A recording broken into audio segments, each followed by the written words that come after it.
Determine the limiting reactant in a reaction and calculate the amount of product formed.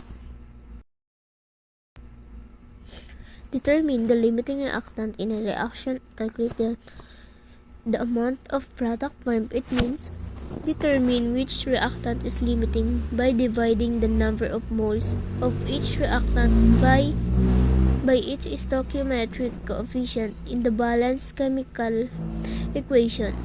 Use mole ratios to calculate the number of moles of product that can be formed from the limiting reactant. Example: 2 hydrogen 2 plus oxygen 2, and the right arrow 2 hydrogen and 2 oxygen. Number 1, balance the chemical equation. Example: hydrogen and oxygen forming water. Balance equation: 2 hydrogen plus oxygen 2 hydrogen. Scenario: we have 10 grams of hydrogen and 20 grams of oxygen. And oxygen forming water. Balance equation. This equation shows that 2 molecules of hydrogen react with 1 molecule of oxygen to produce 2 molecules of water. We have 10 grams of hydrogen and 20 grams of oxygen. This sets a specific problem to be solved. Okay, step 1. Convert 2 moles. Moles of 2 hydrogen is equals to 10 grams.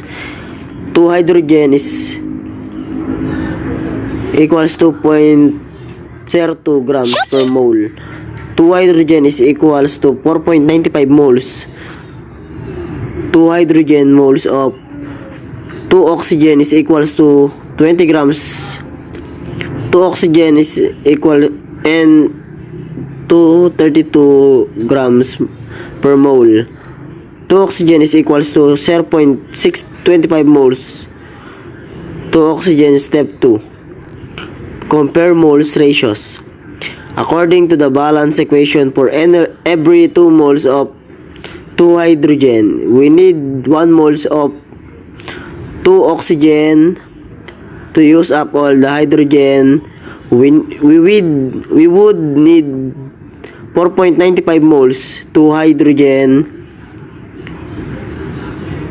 1 mole, and 2 oxygen 2 mole, and 2 oxygen is equals to 2.475 moles. Since we only have 0.625 moles of 2 oxygen is the limiting reactant. Step 3. Calculate product per moles. Since 1 mole of 2 oxygen produce 2 moles of 2 hydrogen, oxygen,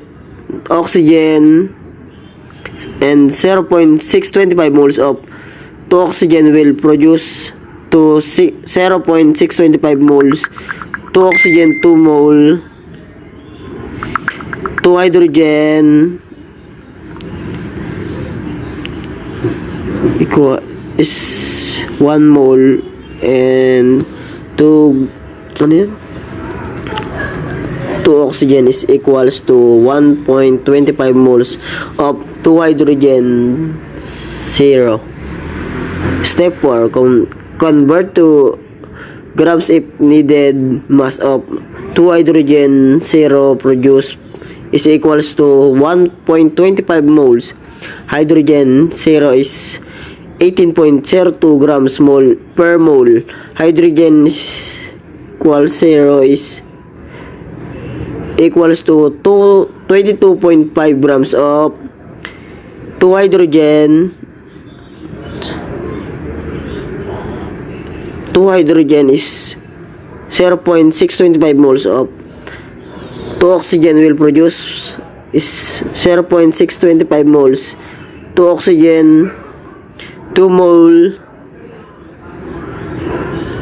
2 hydrogen is 1 mole, 2 oxygen is equals to 125 moles of hydrogens 0.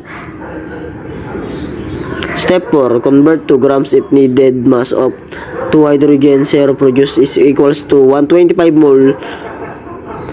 2 hydrogen 0 is 18.02 grams per mole.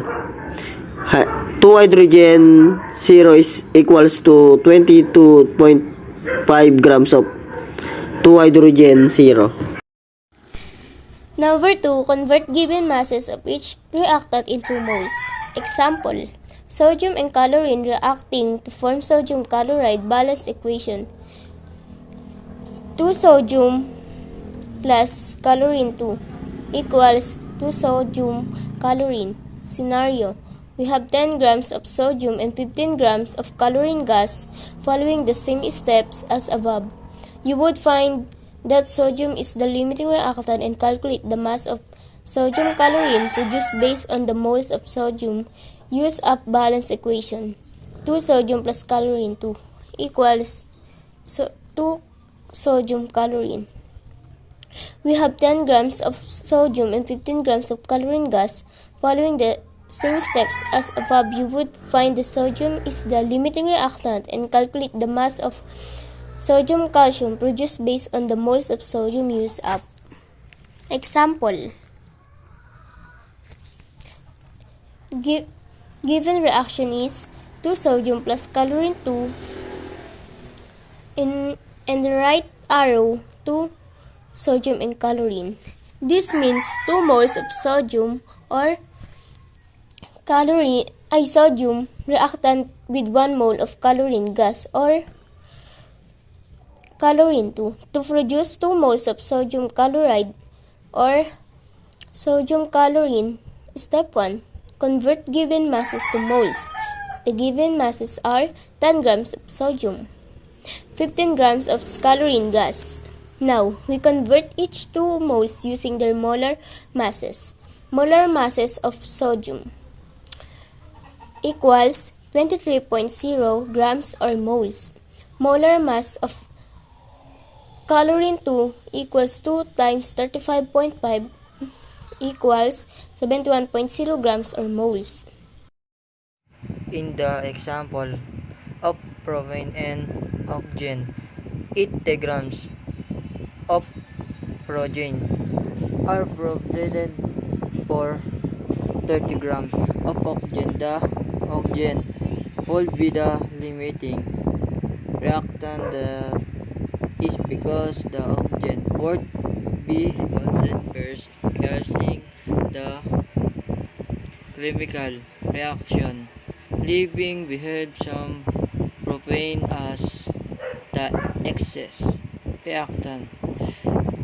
Example, consider the reaction between hydrogen gas H2 and oxygen gas CO2. The produced water H2O, H2 2H2 plus 0A02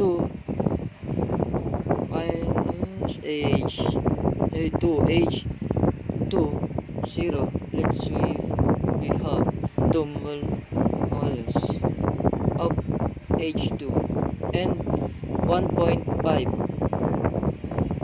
moles of 0.2. Okay, in the last part, limiting reactant determine the amount of product that can be formed in a reaction. 2 nitrogen grams plus 3 and 2 hydrogen grams is left arrow to nitrogen and 3 hydrogen grams. 2 moles plus 3 moles is equals to 4 nitrogen and 6 hydrogen is left arrow and 3 hydrogen and 1 nitrogen is equals to 3 hydrogen and 1 nitrogen. Thank you.